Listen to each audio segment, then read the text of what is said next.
falar um pouco da como é que é o processo da submissão de artigos. Também é uma etapa que eu costumo fazer, é uma assistência que eu presto aos professores do meu departamento, que é fazer o envio dos artigos para as revistas.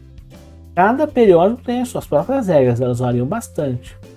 Verificar atentamente essas regras e cumpri-las rigorosamente sob o risco de um artigo ser sumariamente recusado. É o que eu falei antes.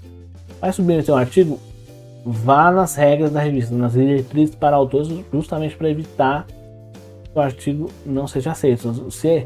É muito comum que, por conta de inconformidades na norma, os artigos nem sejam levados a pareceristas, eles já sejam sumariamente rejeitados. Então, muita atenção nisso. Falando em o que é o parecerista? Ele é um pesquisador, um profissional da área, que é vinculado a uma área de conhecimento.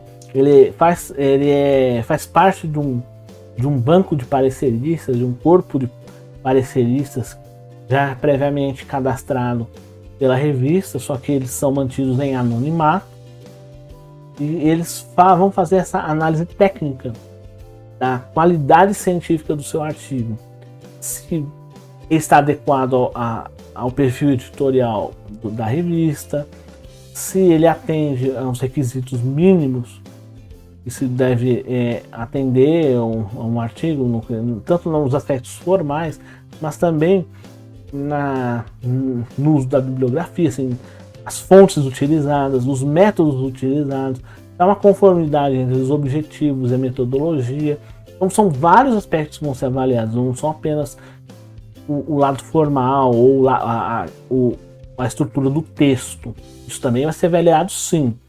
Adequação às normas e a qualidade do texto, mas também os aspectos científicos, que é as hipóteses, os objetivos, a temática, o uso da metodologia, os dados, as formas de coleta dos dados, as conclusões. Então tudo isso vai ser levado em consideração.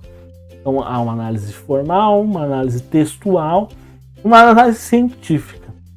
Então é um processo bastante complexo, muito técnico, nem sempre compreendido, assim, não está passível de erros, mas é assim que se normalmente trabalha. Então é importante, você já tem um conhecimento na produção de textos científicos, é importante você conhecer esse contexto, esse cenário, de como as revistas trabalham. Eu acho que é importante, conhecimento que vale a pena.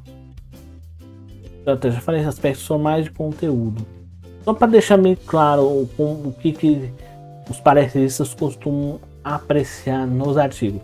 Originalidade ou relevância do tema, assim, se um tema ele é original, assim, de um aspecto ou de uma temática que foi pouco trabalhado, não foi trabalhada, se há uma adequação com o propósito da revista, a clareza dos objetivos, a adequação da metodologia, a execução dessa metodologia, a abrangência ou a qualidade dos referenciais. Então, uma coisa que eu quero destacar aqui: quando você vai utilizar fontes, dependendo da revista, ela faz algumas exigências. Artigos científicos geralmente são a fonte principal dos artigos científicos a serem utilizados. Então, até porque eles são mais acessíveis, então você tem condições de fazer várias leituras, vários textos, além dos livros, evidentemente. Mas quero destacar aqui o uso de trabalhos publicados em eventos e de dissertações e teses. Nem sempre esses trabalhos são bem vistos por algumas revistas. Por quê? Porque no caso dos trabalhos de congresso, até pelo caráter do próprio congresso, eles acabam não tendo, eles não sofrem a chamada avaliação por pares. Você tem as discussões feitas no evento, mas geralmente os processos de avaliação em eventos não costumam ser os mesmos de uma revista. Tem que ser mais flexível, ser mais aligerado, e os textos também são mais simplificados. No caso dos trabalhos como teses e dissertações, Essa avaliação por pares, ela é apenas restrita à banca examinadora. E às vezes e aí a depender da banca examinadora, isso pode levar a, não querendo dizer que pode haver algum tipo de suspeição com relação aos profissionais que participaram dela, mas os critérios são diferentes. Os critérios de definição das bancas examinadoras são diferentes dos critérios utilizados na avaliação de artigos científicos, até porque as pessoas, os membros de banca são convidados, eles são conhecidos, diferentemente dos pareceres, que são anônimos. Então, esses aspectos acabam contando contra o uso de trabalhos publicados em congressos e de teses, dissertações, a menos que elas sejam transformadas em livros. Mas isso é só uma curiosidade. Tem revistas que não tem essa exigência.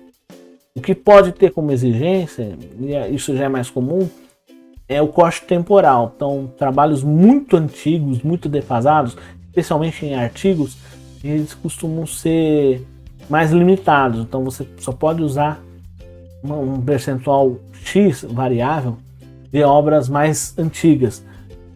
Tem que privilegiar obras mais recentes. Isso tende a ser mais comum nas revistas. Com exceção, por exemplo, de algumas obras consideradas como clássicos da área.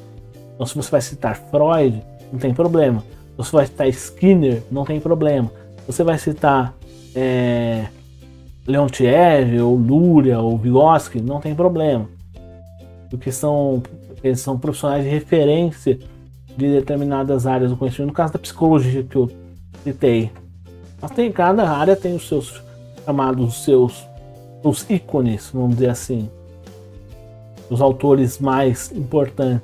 E nesse processo, o que acontece? O seu artigo ele passa por uma pré-análise, geralmente por parte da edição, dos editores, e passada essa pré-análise, ele é encaminhado para um parecerista, e essa relação entre pareceristas e autores é mediada pelo editor, seja o editor-chefe mesmo, ou um editor associado, um editor de área, onde que vai fazer o meio de campo entre autores e pareceristas, porque é preciso manter o anonimato, para evitar conflito. Tem a questão do conflito de interesses e eventuais dissonâncias entre pareceristas e autores, enfim, então o sigilo é algo importante a ser mantido.